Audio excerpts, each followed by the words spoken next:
Hi, welcome to Diamond Productions. I'm Travis. And I'm Alex. And we have a great opportunity to use some pieces of equipment from Solid State Logic.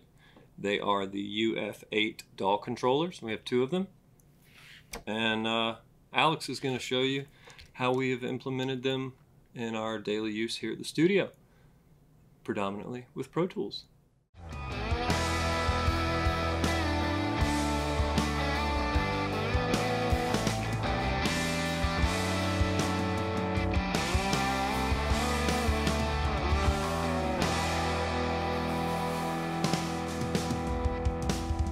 Let's go ahead and start from the top to the bottom. In this middle section, you can see we have two of the units. So right now we're just going to focus on this one right here. So in the middle section here, you see we have our soft keys at the top. Over here, we have our user banks for our soft key customizations. So we have our user bank 1, which is what we predominantly use here. And you can see underneath the buttons, it has a description of what each does. And you can customize that in the 360 software. To switch user banks, you just come over to the soft keys section and you would press either 1, 2, 3, 4, or 5 to switch through the banks of soft key customizations that you have. And then we can move to the display section. Here we have it linked to Pro Tools. We have our channel names, our level meters, and channel volume. And right below the display screen, you can see we have these encoder knobs. And these can be used for many different things. Right now we have it set to use as the pan on the channel. Or you can come over here and we have our send options.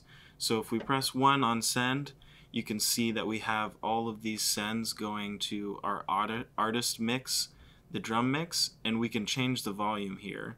But the cool thing about this is if you go over here and press flip, it basically flips the channel to see the volume of the send, and these faders are controlling the volume of the send now instead of the channel. So that's a really cool feature. Makes it really easy to give the artist more volume if they need it, or take away if they don't. So we'll flip it back and go back to our default settings. So if we move down from those encoder knobs, we'll see 3 buttons here: solo, cut, and select.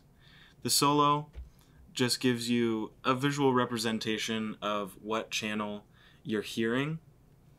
We'll go down to the cut button, which mutes that channel, and then the select button, which just selects that channel in Pro Tools. And then you can see we have 8 motorized faders on each unit that control Pro Tools channel volume. As you can see, when I move the faders on the unit, it does it right in Pro Tools. And then we can move to the top left corner. Here you can see we have our layer buttons and our quick keys. The layer button would just be used if you're using more than one DAW. Say you're using Pro Tools, Logic, and Ableton. This is an easy way to switch between each DAW very quickly. Here we only use Pro Tools, so we only have the first layer selected. If we move over to our quick keys, here we have ours customized for 1. We have it to change between the edit window and the mix window. 2 is to pull up our memory locations. And 3 is to change the edit mode, slip, spot, grid, shuffle, and right back to slip. And then right below those, you can see we have a designated button. It basically just opens the 360 software, so you can go and edit all of these buttons and customize it to what you need. So we'll move on to this section of the UF8. Over here we have the ability to select a send.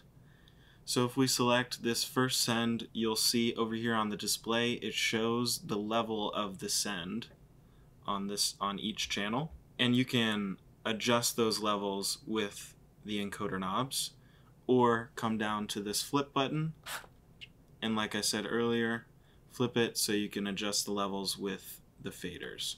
So if we go to the first send option and then come over to flip, we can go over to here, and on the drums you can see in Pro Tools, when I move these faders, you can see the drum sends moving the volume. You can also use the cut buttons to mute the individual sends.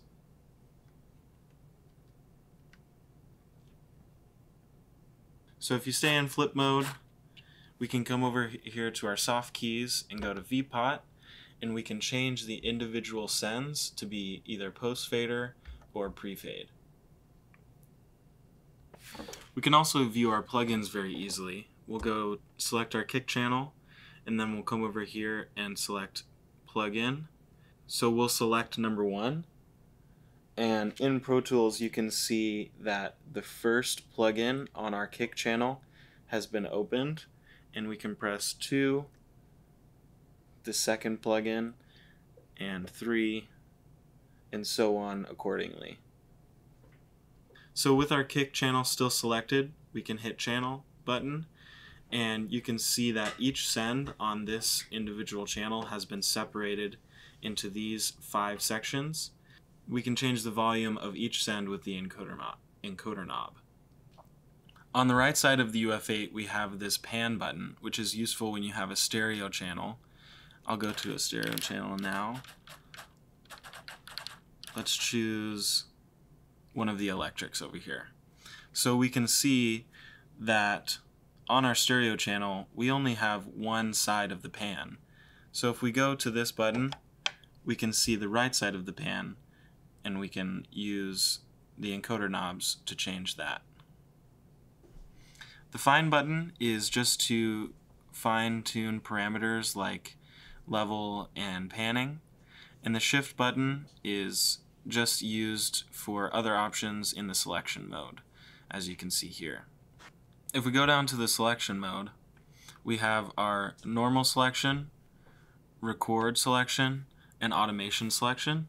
If we go to our drums and select the record selection mode and hit the selection button on our overhead right channel, you can see that it has armed this channel in Pro Tools.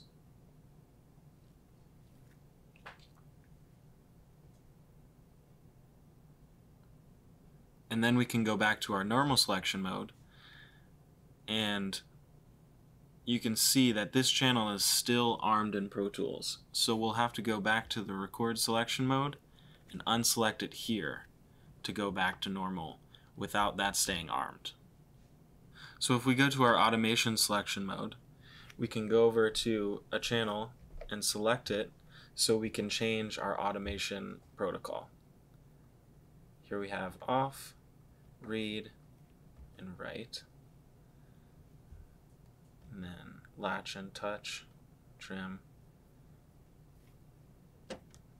Okay, then we can go back to our normal selection mode, and then we can move to this portion of the UF8. Here we have a knob that lets you cycle through the channels in your Pro Tools session.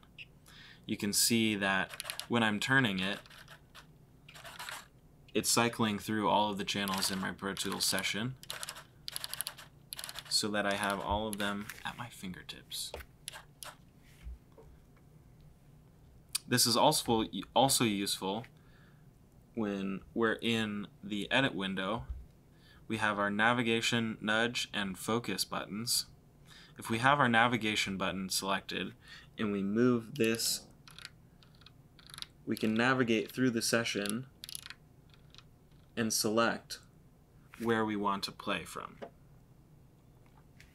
Nudge and focus do basically the same thing in different increments. So nudge is just more of a fine-tuned of navigation, and focus you can use to scroll through your channels on the mix window. The bank buttons are useful when you want to scroll through your channels on the UF8 itself very quickly. This lets you jump. If you're using 1 unit, it'll let you jump 8 channels in one. So if you press the left, it'll jump 8 channels. And now you can see where 8 channels over. This is also called a bucket. Just lets you switch buckets very quickly, easily. Very helpful. So our last section on the UF8 is set up for different navigation tools. Like zooming, you can see we can zoom in to our session or zoom out.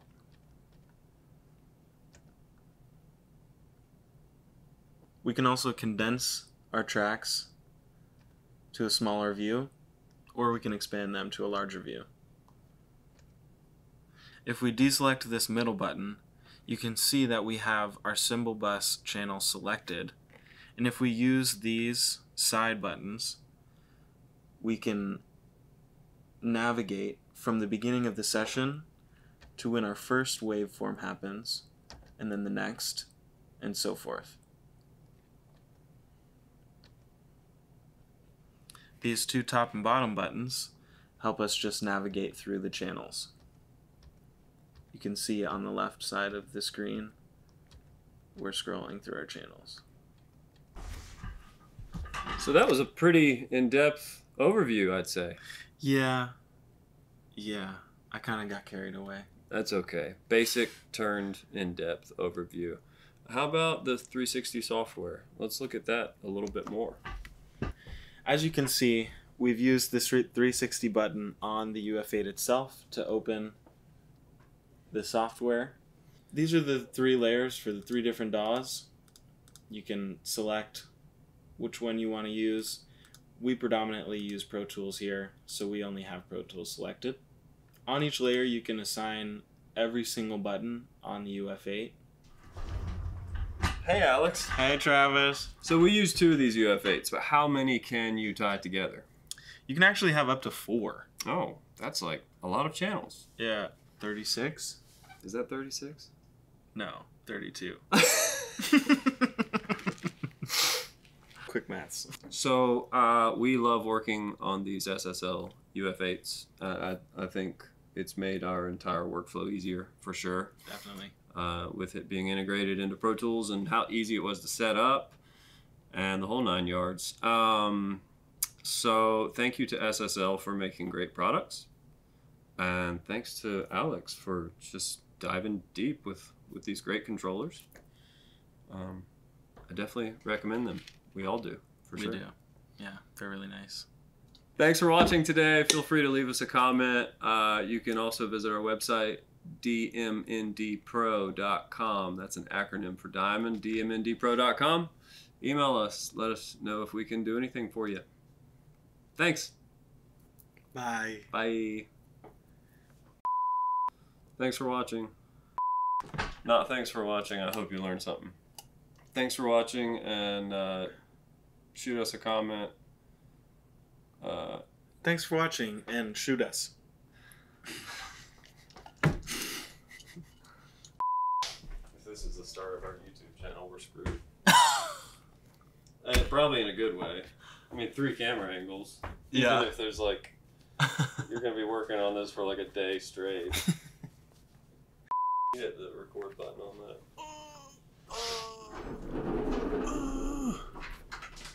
Where is it? Hopefully, Oh,